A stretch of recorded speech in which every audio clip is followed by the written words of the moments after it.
Bueno, vamos a meternos de lleno en uno de los momentos más bestias de la historia, la Revolución Industrial. Hablamos de un periodo que, a partir del siglo XVIII, lo puso todo patas arriba. Cambió por completo cómo vivíamos, cómo trabajábamos, cómo nos organizábamos como sociedad. Fue, de verdad, un antes y un después que lo redefinió absolutamente todo. Y en el centro de esta transformación tan radical estaba la máquina. Su invención y, sobre todo, su perfeccionamiento alteraron el tejido económico y social de las naciones de una forma brutal. Fue la chispa que lo incendió todo. Así que, para entender bien la magnitud del cambio, vamos a empezar por lo más visible, por los efectos directos, por cómo esta nueva tecnología rehizo la sociedad desde la base. A ver, pensemos en cómo era antes. Teníamos los talleres artesanales, ¿no? Con un maestro y sus aprendices. Pues bien, eso no pudo competir.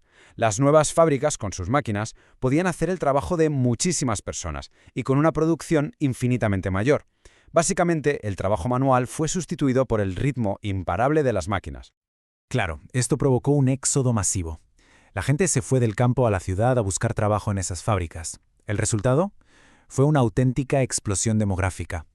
En muy pocos años, muchas ciudades llegaron a duplicar su población, creando barrios obreros superpoblados. Pero, ojo, lo interesante aquí es la lógica económica que movía todo esto. Poner en marcha una fábrica mecanizada costaba un dineral, un capital que, claro, solo tenían los más ricos. Y para recuperar esa inversión gigantesca, los industriales necesitaban vender sin parar. Esto les obligó a buscar nuevos mercados constantemente, a usar la publicidad, el crédito, lo que fuera para llegar a más gente. Y todo este nuevo mundo industrial no apareció de la nada. Se construyó sobre unas reglas muy claras, sobre una ideología que estaba triunfando en la época, el liberalismo económico. Era, por así decirlo, el sistema operativo de esta nueva era. ¿Y cuáles eran estas reglas? Pues se basaban en una serie de libertades. Primero, libertad total para la industria, el Estado mejor que no se meta. Segundo, libertad de comercio, fuera monopolios, que haya libre competencia. Y tercero, y este punto es clave, se prohibió que los trabajadores se asociaran. En sitios como Gran Bretaña, leyes como las Combination Acts ilegalizaron los sindicatos. Cada obrero tenía que negociar su contrato por su cuenta, solo, frente al patrón. El problema es que detrás de esa palabra tan bonita, libertad, la realidad era durísima. Para la clase trabajadora la situación era sencillamente intolerable. Esta cita lo dice todo. Hablamos de jornadas interminables sin ningún tipo de seguridad ni beneficio, en lugares sucios y peligrosos. Y esto no afectaba solo a los hombres, afectaba también a mujeres y a niños, que trabajaban en las mismas condiciones lamentables.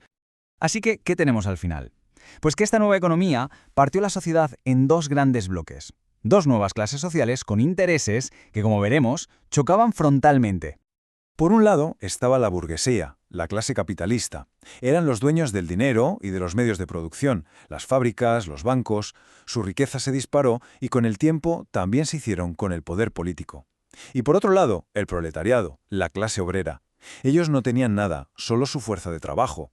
El artesano de antes se vio obligado a vender su tiempo y se convirtió, en esencia, en una pieza más de la maquinaria, casi en una máquina humana. La experiencia de un trabajador de la época se puede resumir en una palabra: alienación. Las jornadas eran tan largas que apenas tenían vida familiar o social. Vivían totalmente desconectados de su propio trabajo y de su comunidad. Y encima, las pésimas condiciones hacían que muchos se enfermaran, quedándose atrapados en un círculo vicioso de pobreza y agotamiento. Claro, como es lógico, una situación tan injusta no podía durar para siempre. Era inevitable. Al final provocó una reacción muy fuerte por parte del proletariado, un movimiento de resistencia contra los principios del liberalismo económico que los estaba aplastando. Y esta reacción no fue solo un estallido de rabia. Encontró una base ideológica muy potente en las ideas de Karl Marx. Él decía que la historia no avanza por las ideas, sino por el conflicto entre las clases sociales. Esta filosofía, a la que llamó socialismo científico, porque pretendía analizar la sociedad como una ciencia, no solo les explicaba por qué estaban así, sino que les daba las herramientas para pensar en una revolución y cambiar su destino. Y esta tabla lo resume todo a la perfección.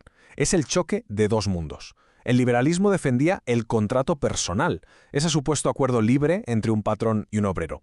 El comunismo, en cambio, apostaba por el contrato colectivo, negociado por sindicatos que representaran a todos. Mientras el lema del liberalismo era libre comercio, el del comunismo era una llamada a la acción en todo el mundo. Proletarios del mundo entero, uníos. Y todo esto nos lleva a una pregunta final, una pregunta que sigue siendo muy relevante hoy. ¿Hasta qué punto las condiciones materiales, la forma en que producimos y vivimos, moldean no solo la sociedad, sino también nuestros pensamientos, nuestras creencias, nuestra propia manera de entender el mundo? Ahí queda eso.